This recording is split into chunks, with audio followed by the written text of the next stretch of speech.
দৈনন্দিন জীবনে আমাদের অনেকেরই মনে হয় মানুষ কি মৃত্যুবরণ করে। অন্তর্জালের নতুন ভিডিওতে বিশুদ্ধ কুরআন হাদিস এবং আধুনিক বিজ্ঞানের সমন্বয় জানব।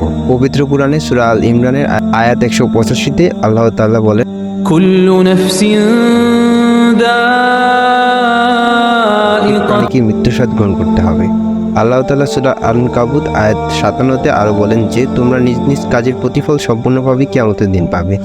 সূরা আল-নাহল আয়াত 61-তে আল্লাহ তাআলা আরও বলেন যে অতঃপর নির্ধারিত সময় যখন তাদের মৃত্যু এসে যাবে তখন এক মুহূর্ত বিলম্ব কিংবা ত্বরান্বিত করতে পারবে না। বুখারী হাদিস 6416-তে ইবনে ওমর রাদিয়াল্লাহু তাআলা বলেন, রাসূলুল্লাহ সাল্লাল্লাহু আলাইহি ওয়াসাল্লাম আমার কাঁধ ধরে বললেন, দুনিয়াতে সময় এভাবে কাটাও যেন তুমি একজন মুসাফির বা পথিক।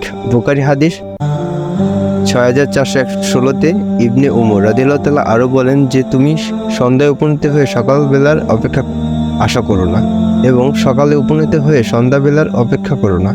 সুস্বাস্থ্যের দিনগুলোতে রোগব্যাধি দিনগুলোর জন্য প্রস্তুতি নাও এবং জীবনদশাটাকে মৃত্যুর জন্য প্রস্তুতি করো। অর্থাৎ তুমি যখন রাতে ঘুমের জন্য নিজেকে প্রস্তুত করো তখন তুমি এটা ভেবে ঘুমিও না যে আবার সকাল হবে। এই ঘুম তোমার জীবনের শেষ ঘুম হতে পারে।